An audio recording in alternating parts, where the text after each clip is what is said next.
Tuan Ibu Ketua atas peluang untuk membahaskan rang undang-undang Yayasan Guru Tun Hussein On.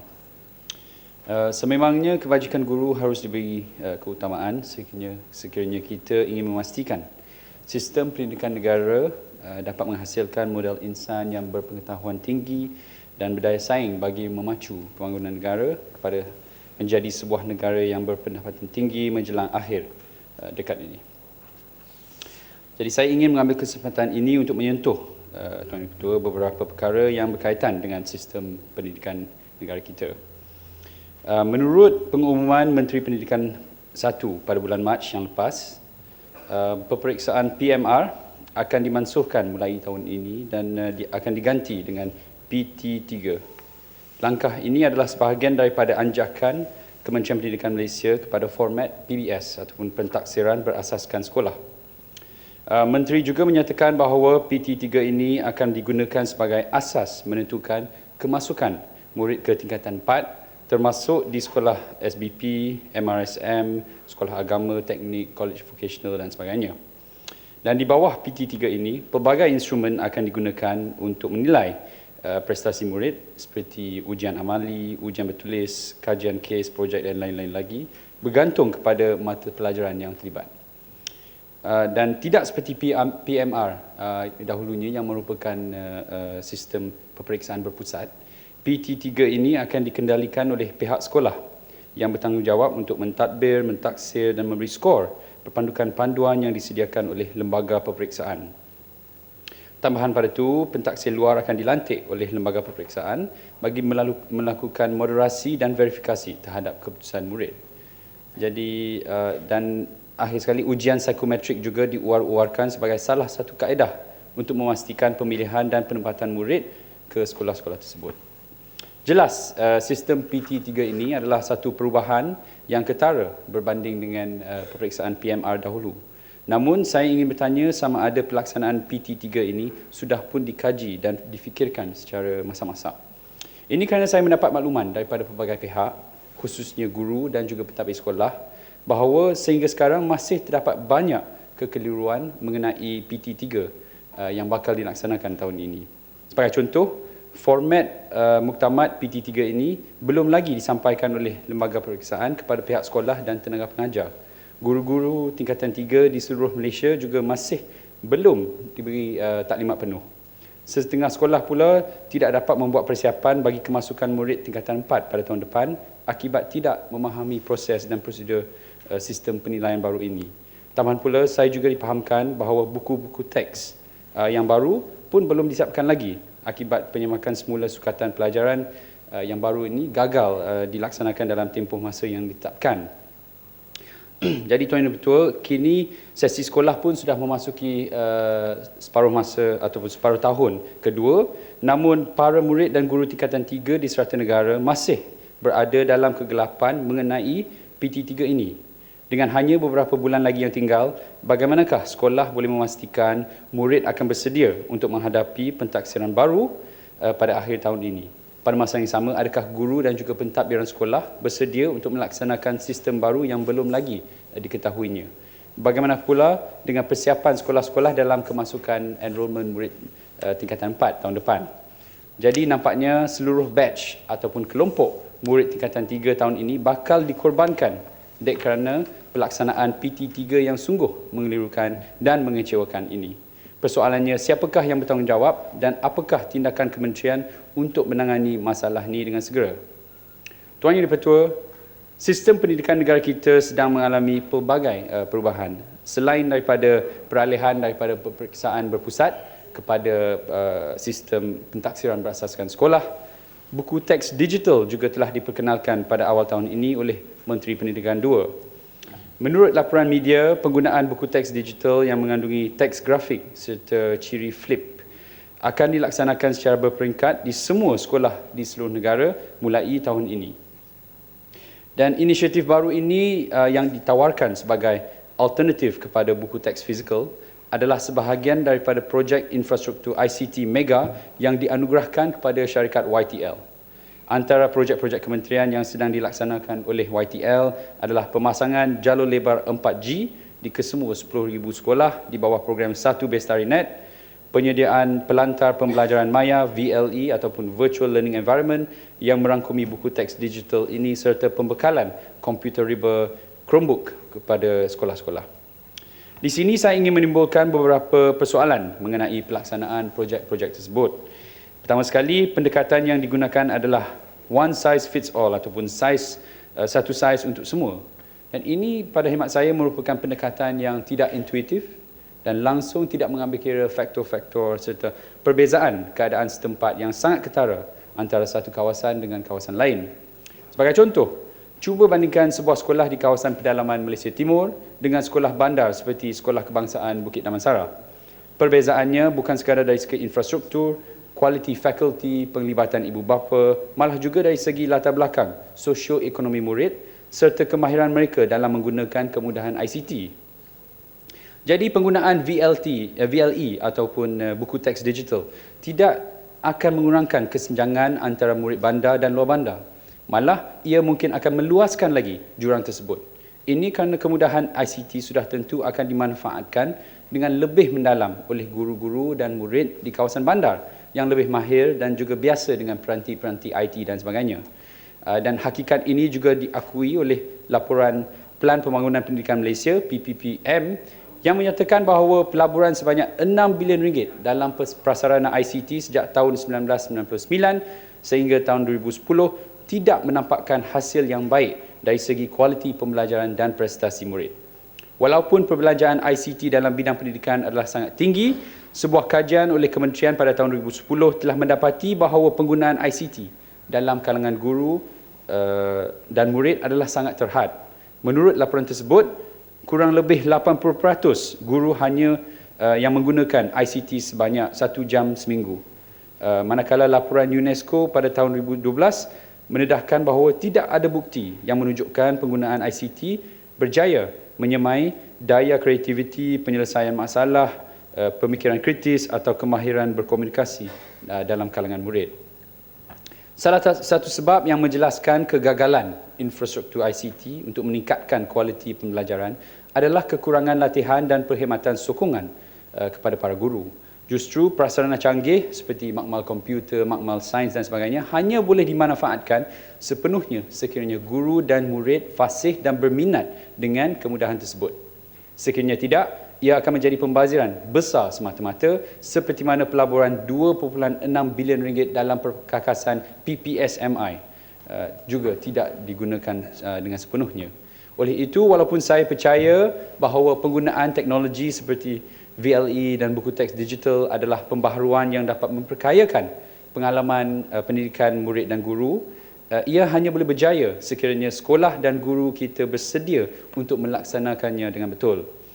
Dan pendapat ini adalah selaras dengan laporan-laporan antarabangsa seperti daripada Badan Pemantau Pendidikan Ofsted, Office for Standards in Education, Children's Services and Skills di United Kingdom. Menurut hasil kajian mereka, sistem pembelajaran maya tidak semestinya meningkatkan prestasi murid. Sebaliknya, keberhasilannya adalah sangat bergantung kepada sikap dan kemahiran guru yang mengajar. Di mana guru terlatih dan bersikap terbuka untuk mengubah kaedah pengajaran mereka, maka barulah peningkatan dapat dicapai.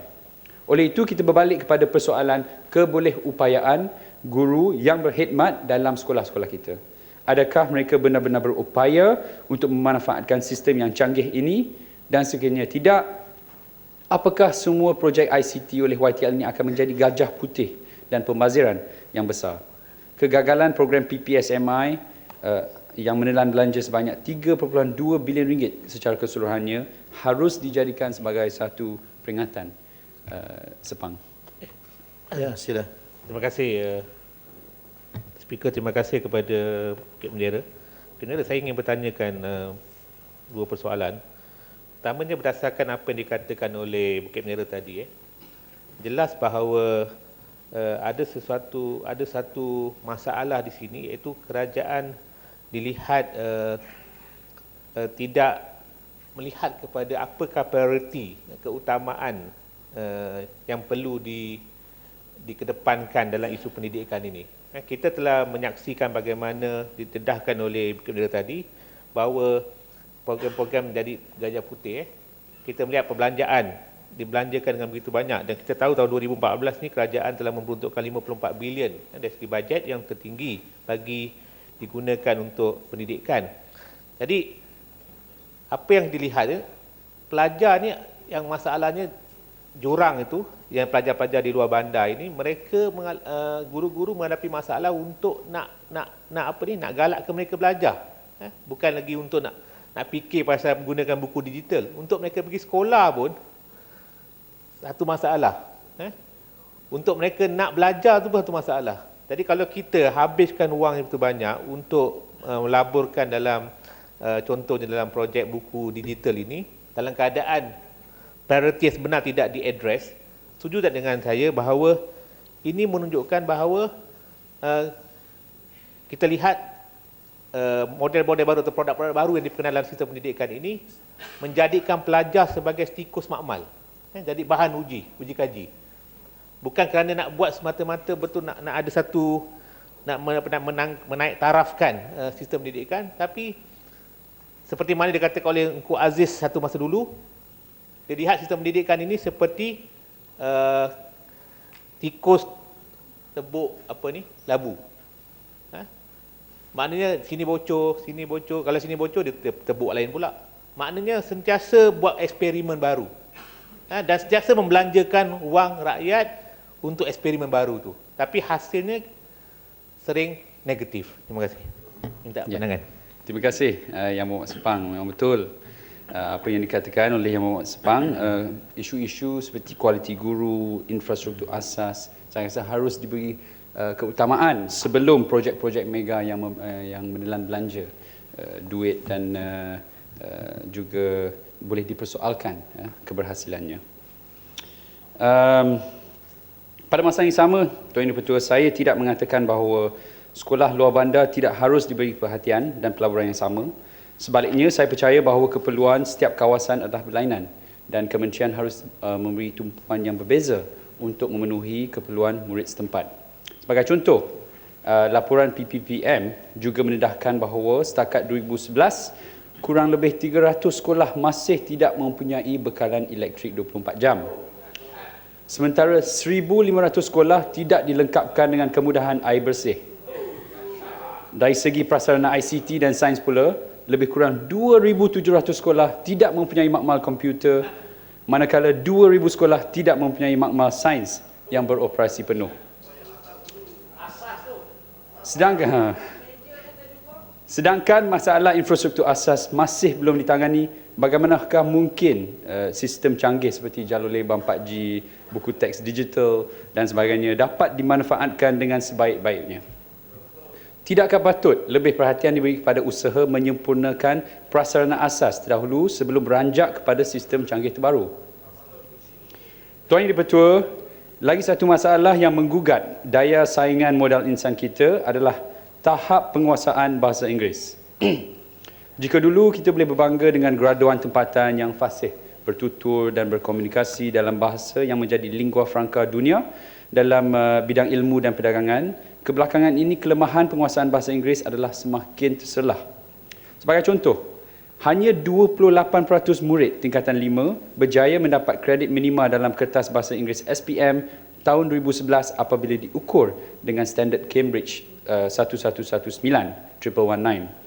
Keputusan ini tidak mengejutkan memandangkan kementerian sendiri pernah mengakui bahawa 2/3 daripada 70,000 guru bahasa Inggeris di negara kita gagal mencapai tahap kecekapan yang sepatutnya. Pada masa yang sama, tahap penguasaan bahasa Inggeris yang rendah dalam kalangan graduan telah dikenal pasti sebagai antara 5 masalah utama yang dihadapi oleh para majikan di negara kita.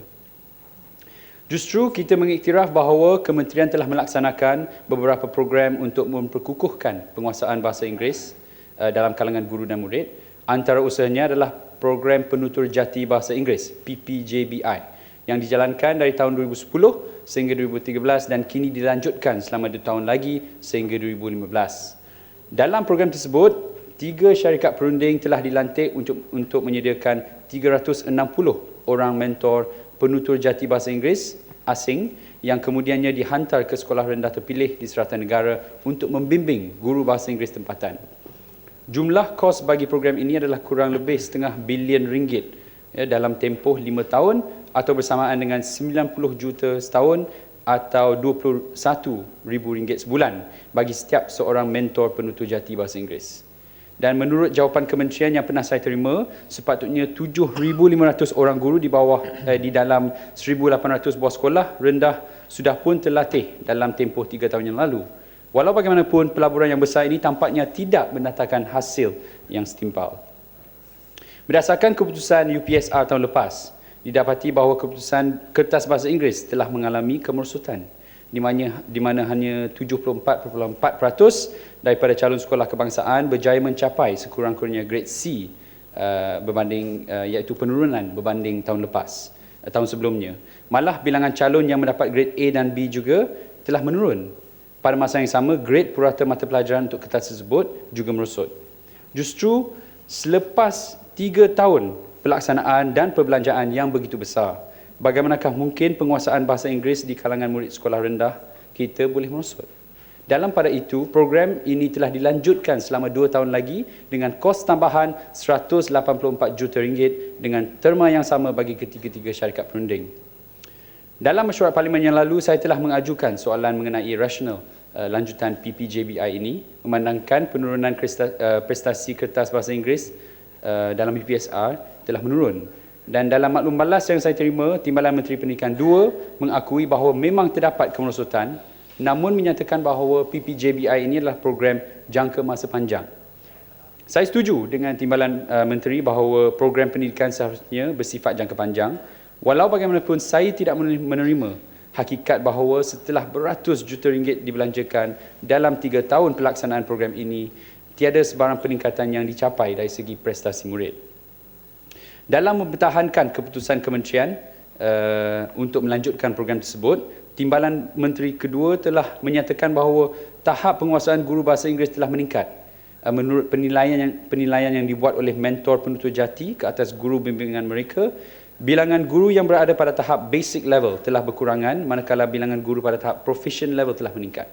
Dengan kata lain, kejayaan yang diwar-warkan ini adalah berdasarkan penilaian yang dibuat oleh mentor penutur jati daripada syarikat perunding sendiri.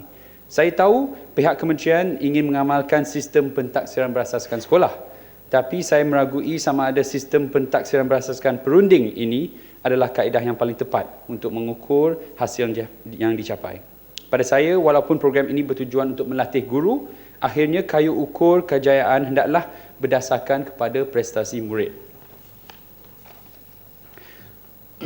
Tuan Yang Dipertua, tambahan kepada PPJBI ini, kita juga dimaklumkan bahawa kementerian akan memulakan pengambilan tenaga pengajar bahasa Inggeris dari negara India juga. Di sini saya ingin bertanya sama ada program ini adalah kesinambungan daripada PPJBI ataupun satu program baru. Pada masa yang sama, saya juga ingin tahu berapakah kos yang terlibat, tempoh kontrak yang dipersetujui, serta adakah pengambilan guru bahasa Inggeris ini juga dilakukan melalui syarikat perunding. Selain daripada itu, siapakah sasaran bagi program ini? Apakah rasional dan kelebihan menggunakan guru dari India berbanding penutur jati dari negara barat? Pohon mendapat perincian daripada pihak kementerian. Tuan Yang Dipertua,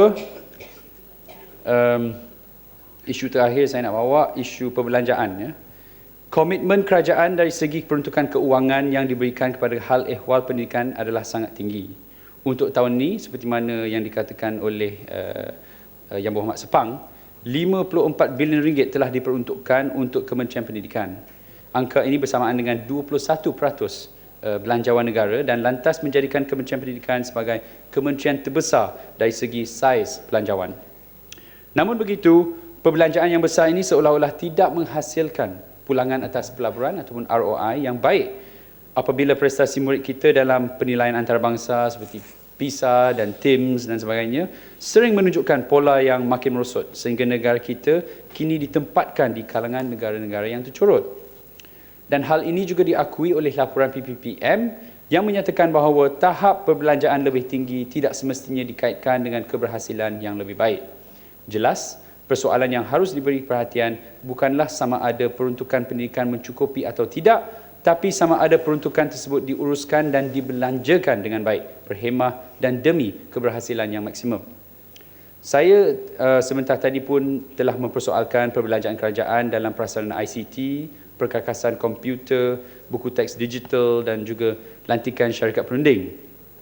Kini saya ingin membawa perhatian Dewan kepada beberapa lawatan kerja ke luar negeri yang dibuat oleh Timbalan Perdana Menteri selaku kapasitinya sebagai Menteri Pendidikan 1. Menurut beberapa dokumen bocor yang disiarkan dalam blog pemberi maklumat, Timbalan Perdana Menteri telah membuat lawatan kerja ke Dubai, United Arab Emirates dari 8 hingga 12 April 2014. Kononnya untuk menghadiri Gulf Education and Training Exhibition 2014.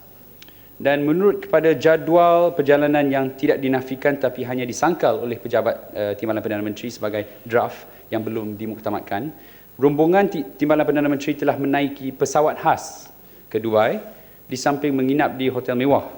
Dan jumlah rombongan pula adalah seramai 17 orang. Daripada 17 orang ini, 7 merupakan pengawal keselamatan. Jadi kita pun tertanya sama ada Timbalan Perdana Menteri ini pergi bersidang ke pergi berperang. Juga dalam delegasi tersebut, 4 pegawai khas, 2 setiausaha politik, seorang setiausaha akhbar, seorang setiausaha sulit serta Timbalan Perdana Menteri sendiri dan isteri. Selain daripada itu, jadual perjalanan tersebut juga menunjukkan bahawa urusan rasmi tidaklah begitu banyak berbanding program peribadi, permainan golf serta acara-acara tidak rasmi yang melibatkan syarikat-syarikat besar seperti Ahmad Zaki Resources Berhad dan Eversendai Corporation. Pertama sekali, rakyat berhak untuk mengetahui apakah kos keseluruhan lawatan tersebut, termasuk penggunaan pesawat khas, penginapan di Shangri-La Dubai untuk keseluruhan rombongan, perbelanjaan luar jangka serta kos lain yang ditanggung oleh semua badan kerajaan termasuk Kementerian Pendidikan, pejabat Timbalan Perdana Menteri, agensi-agensi seperti Talent Corp, Education Malaysia dan Tourism Malaysia.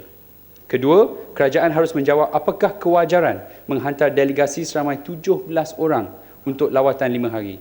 Sudahlah ramai, tapi lebih mengejutkan lagi apabila 7, seperti saya kata tadi, adalah merupakan pengawal keselamatan sahaja. Ketiga, sekiranya salah satu sebab utama lawatan tersebut adalah untuk menjalin hubungan dalam bidang pendidikan, kenapakah tidak ada seorang pun pegawai daripada Kementerian Pendidikan yang termasuk dalam rombongan tersebut? Tuan Yang Dipertua, menurut blog pemberi maklumat yang sama, lawatan kerja ke Dubai ini bukanlah kes terpencil. Pada tahun 2012, Timbalan Perdana Menteri pernah membuat lawatan yang serupa ke Gold Coast, Australia.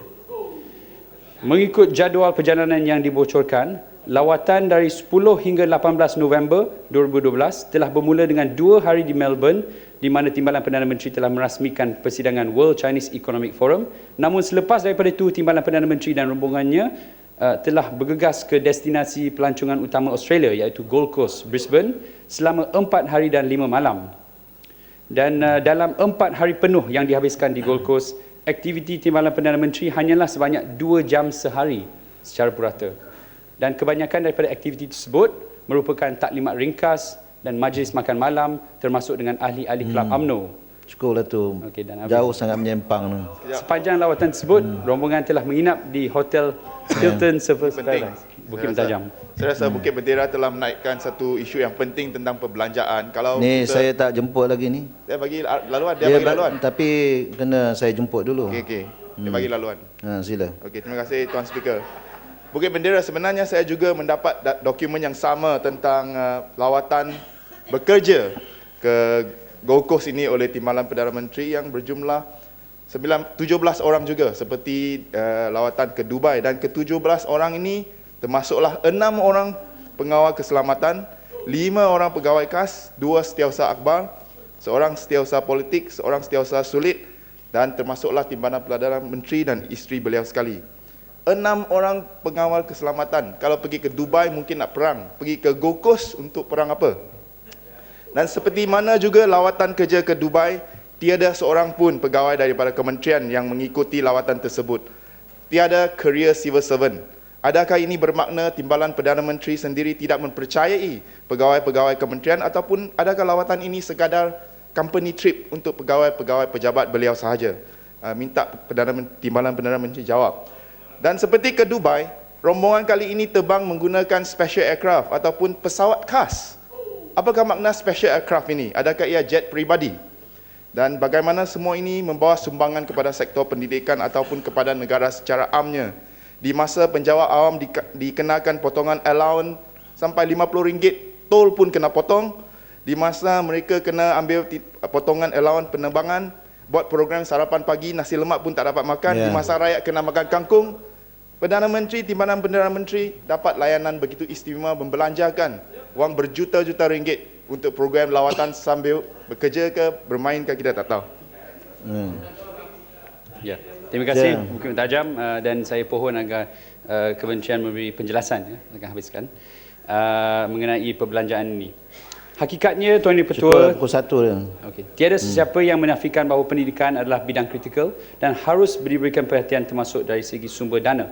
Namun kerajaan perlu membelajarkan dengan benar-benar memfokuskan kepada perkara-perkara yang boleh membawa kepada kebaikan dan juga faedah dalam sistem pendidikan negara. Jadi kerana itu ketulusan dan kebertanggungjawapan dalam perbelanjaan pendidikan merupakan ciri-ciri yang sangat mustahak dan adalah menjadi harapan saya agar pihak kementerian dapat memberikan jawapan yang tepat dan bernas kepada semua soalan-soalan yang telah saya bangkitkan tadi. Dengan itu saya ucapkan sekian, terima kasih. Terima kasih.